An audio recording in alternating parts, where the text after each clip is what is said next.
seasons. Yeah. And in every season, you have to make Absolutely. adjustments. It's almost like, for me, I think about like a football game. Each team comes into the game with a game plan that they have predetermined for their opponent. But the fact of the matter is their opponent has created a game plan as well. Welcome to Growing with the Nhiras podcast. I'm Sonia&brian. And I'm Brian Nhiras. And we're on the journey to learn and grow with you in the areas of faith, purpose, and relationships. Yes, on today's episode, we are so excited to talk about staying connected in every season of marriage. Yes. So currently, right now, we are in the season of raising a newborn and a toddler. Yep. And so that is a very busy season. Oh, yeah. We both work full-time jobs. Yep. And on top of full-time jobs, we have a part-time job that Brian works for us. And then he also has projects and is running another company. So we have a very busy life. Very busy life. And I think everybody, it's easy to be busy. It's not hard. Yes.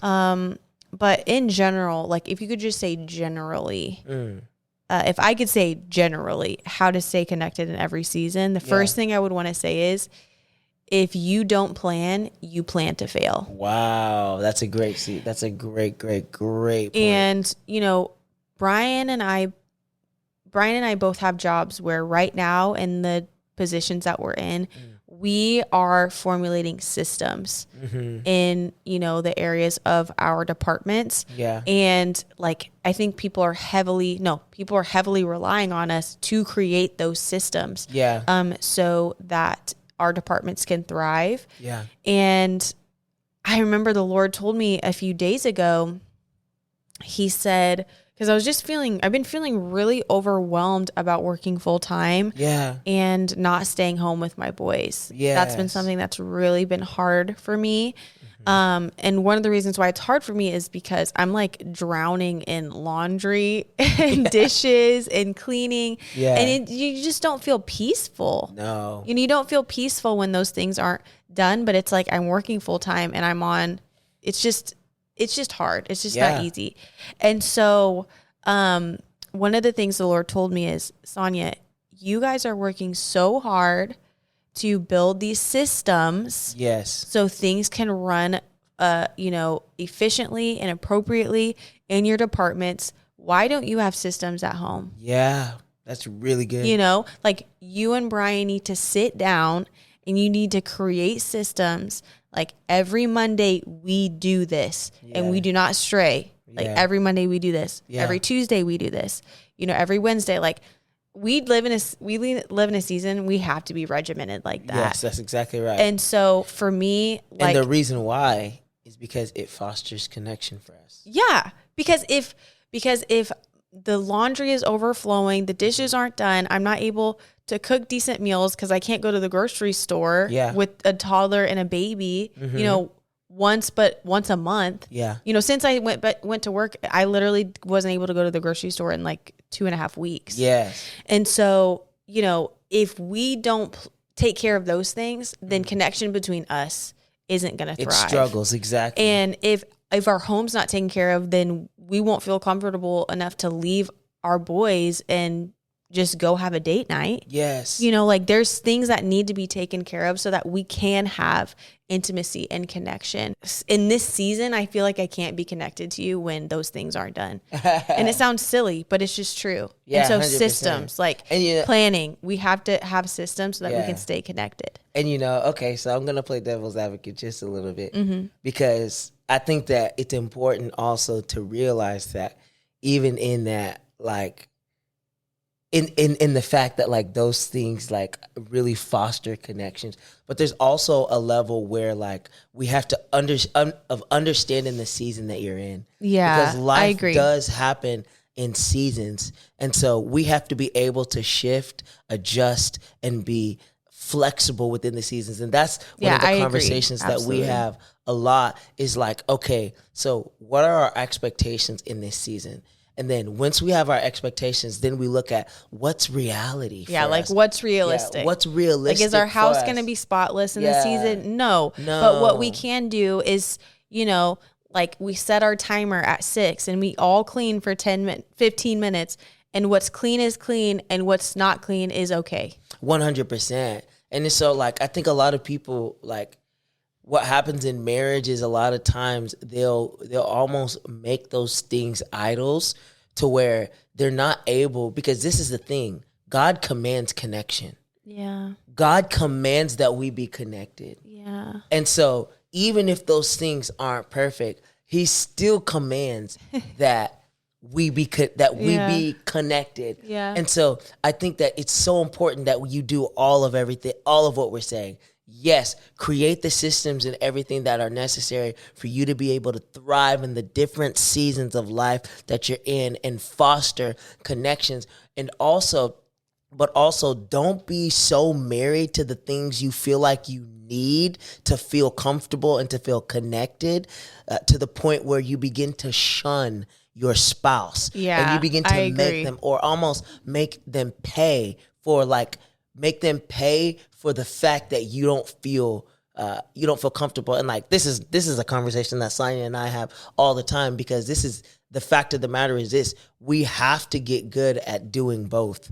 We have to get good at in every season. And one of the things I was gonna say is that life happens in seasons, and in every season you have to make adjustments. It's almost like, for me, I think about like a football game.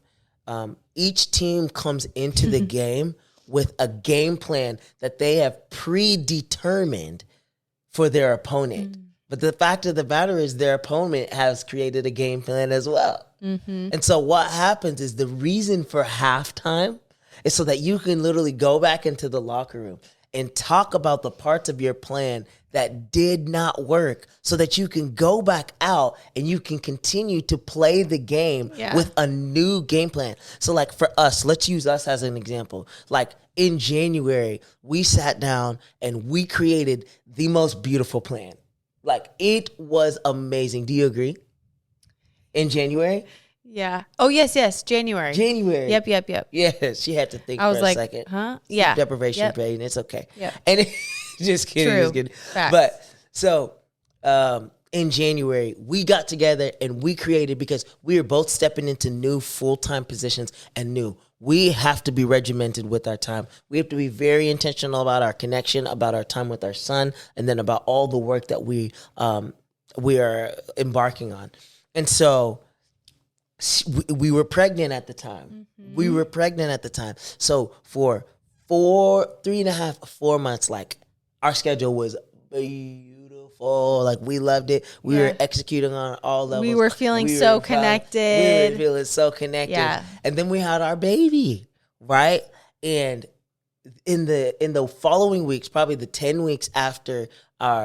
7 to 10 weeks after our baby, honestly, like the way that we described it is like, it was like a free for all. Honestly, it was like a free for all. We were just trying to keep our head above water. Like we did not have a plan. Yeah. Like we had a plan for after baby, but we just didn't expect all the nuances that were nuances of having 2 kids, just the nuances of like the behavior of one of our toddler, and the nature of Brian's job is, like he has a full-time job that he works at the church, but then he's traveling also for Brian Year Music. And so, the nature of that is you were gone a lot. Yes. You were gone a lot. And I was left, I'm going to use this term carefully, but I was left alone with a toddler and a baby, for, even if it was for one night, it took so much from me. Absolutely. It took so much from her. And we learned in that season that, wow, okay,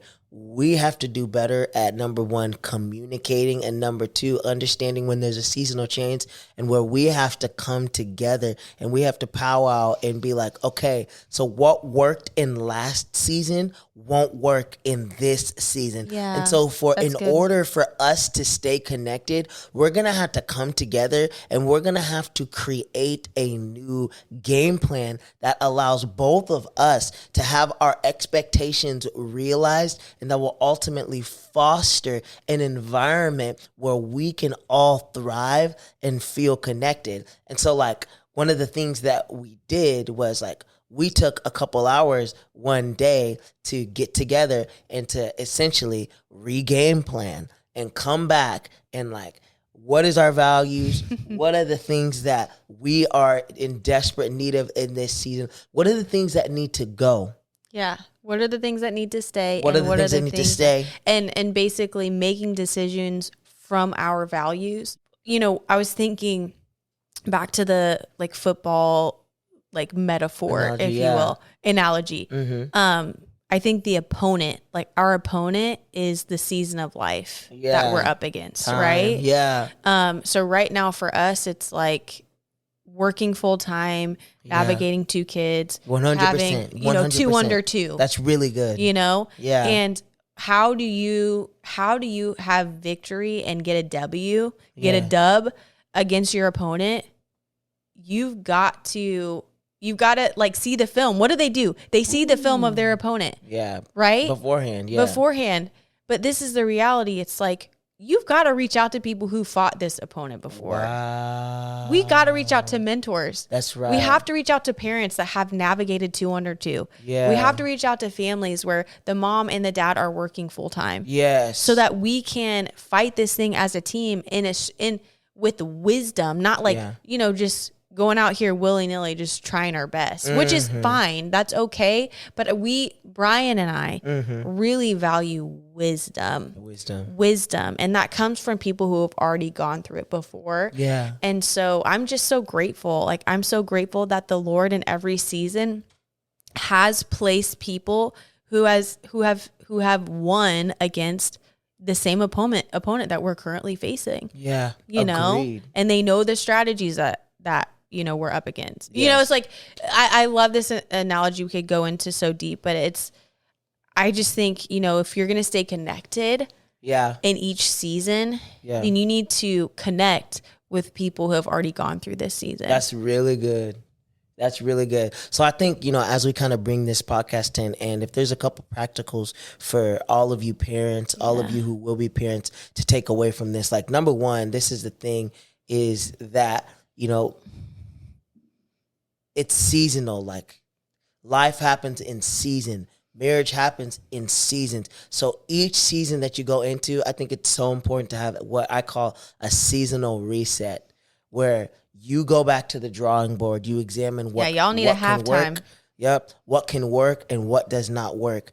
And then within these seasonal resets, I think it's really important to have honest conversations. Sonia and I like to call them come to Jesus meetings.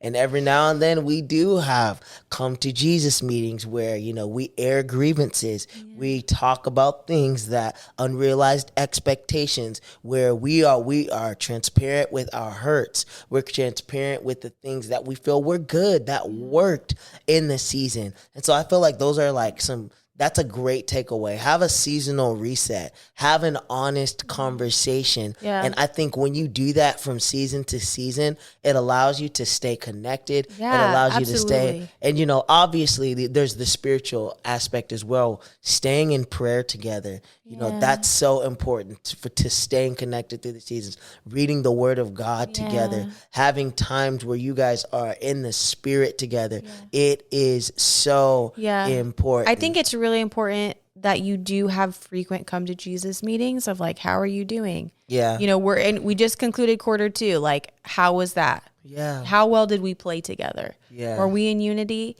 Were we not in unity? Because what we don't want to happen is a previous season disconnection that didn't get resolved, disrupt a current season connection. Yeah. Because you hold bitterness, you're frustrated, you are hurt, you are depleted, 100%. Like, these things have to be taken care of. They have to be addressed.